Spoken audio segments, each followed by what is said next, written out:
Hello viewer, let's create the design shapes as well. It's the heart design. We have that a technique to make the different pictures. We will use it. Create another one.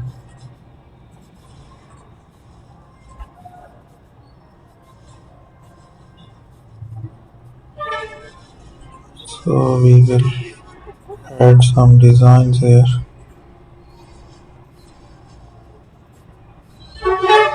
So there we will make the changes there. Use another paint here.